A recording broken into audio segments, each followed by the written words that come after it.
بسم اللہ الرحمن الرحیم۔ اس وقت ہم حضرت سلمان فارسی رضی اللہ تعالی عنہ کی طرف جو منسوب باغ ہے، باغ حضرت سلمان فارسی رضی اللہ تعالی عنہ، اس میں موجود ہیں۔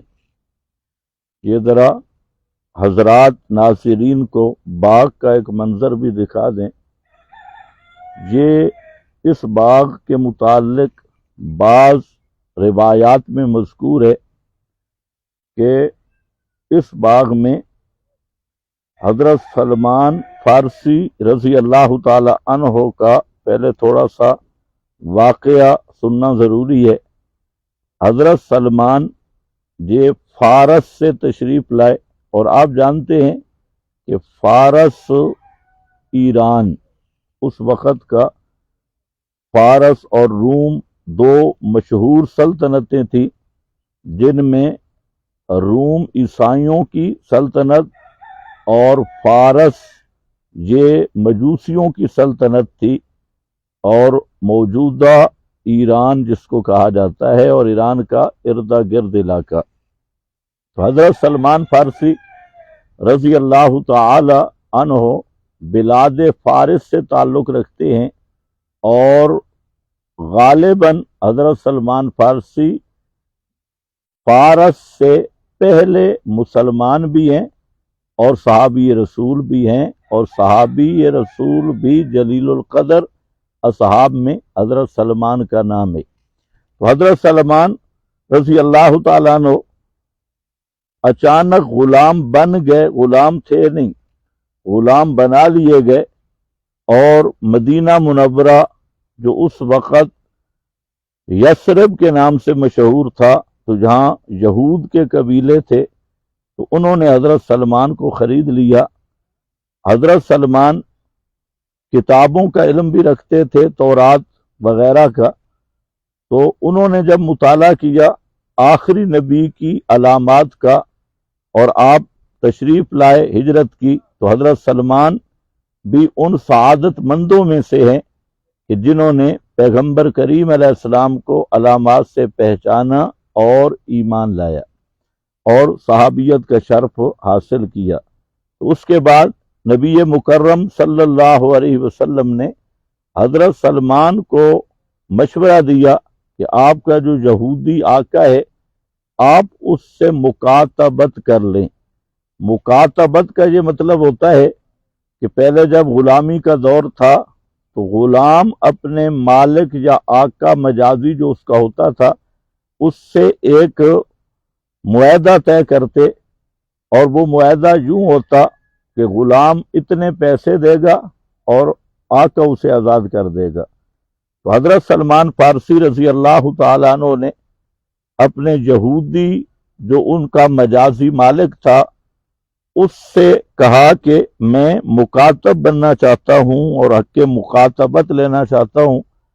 تو انہوں نے کہا ٹھیک ہے، لیکن اس کے لیے شرط ہے کہ 40 اوقیہ سونا اور 300 کھجوریں، اور وہ بھی پھلوں سے لدی ہوئی اور تیار شدہ،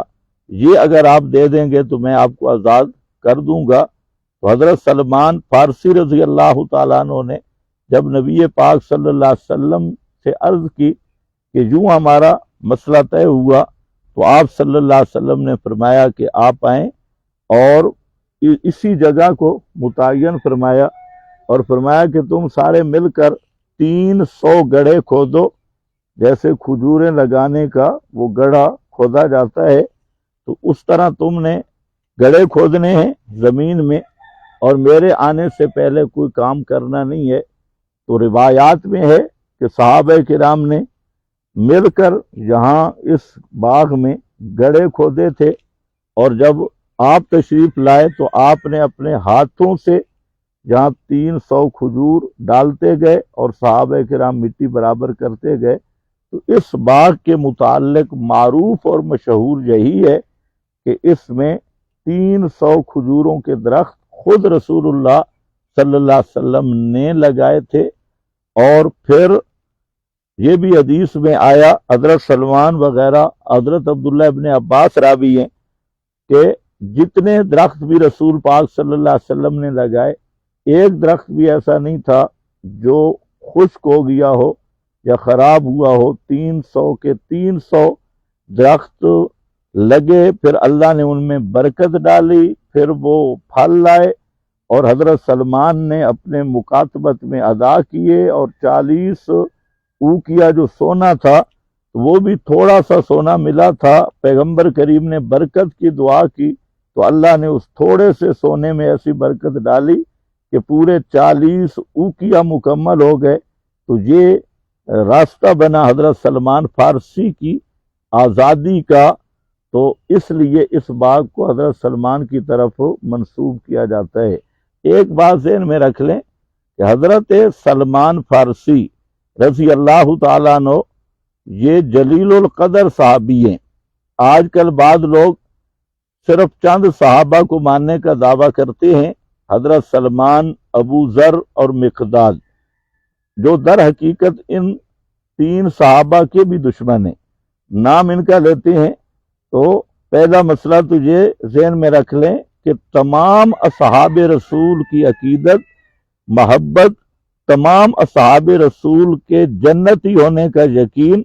تمام اصحاب رسول کا مقرب عند اللہ ہونے کا عقیدہ، یہ اصول میں سے ہے۔ اگر کوئی بدبخت کسی ایک صحابی سے بھی بغض رکھتا ہے یا کسی ایک صحابی کے بارے میں بھی دل میں میلا پن رکھتا ہے تو وہ مسلمان نہیں ہو سکتا، اور یہ کوئی ہمارا فتویٰ نہیں ہے۔ امام اعظم، امام ابو حنیفہ، امام ابو یوسف، امام محمد عقیدہ طحاویہ میں موجود ہے۔ امام مالک، امام مدینہ، ان کی کتاب خود کتب قرطبی ان کی اپنی کتب میں بھی ہے، امام قرطبی نے بھی نقل کیا، روح المعانی نے بھی نقل کیا۔ امام ابو زرع الرازی جو محدثین کے امام ہیں، انہوں نے تو یہاں تک لکھ دیا کہ اگر کسی ایک صحابی سے بھی بغض رکھے، اذا رأیت الرجل ینتکس من احد من اصحاب النبی، کسی ایک صحابی کو بھی برا بھلا کہتا ہے، فعلم انہ زندیق،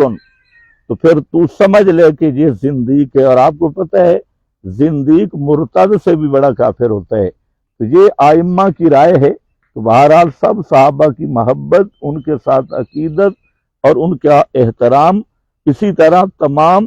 جو پیغمبر کریم کے خونی رشتے ہیں اور ایمان نصیب ہوا ہے، ان کا احترام اور ان کے ساتھ محبت، یہ ایمان کا جز ہے۔ تو یہ جو منظر ہے، یہ کتنا پیارا منظر ہے۔ اتنی بات تو یقینی ہے کہ جہاں اللہ کے رسول صلی اللہ علیہ وسلم تشریف بھی لائے، اور اس زمین کو جس کو ہماری آنکھیں اب دیکھ رہی ہیں، رسول اللہ صلی اللہ علیہ وسلم کی آنکھوں نے بھی اسی طرح دیکھا ہوگا۔ اور اس باغ میں آپ نے یہ کھجوریں لگائی ہوں گی۔ اللہ تعالی ہمیں صحیح معنوں میں پیغمبر کریم کی سچی محبت اور صحیح اتباع نصیب فرمائے۔ بآخر دعوانا الحمدللہ۔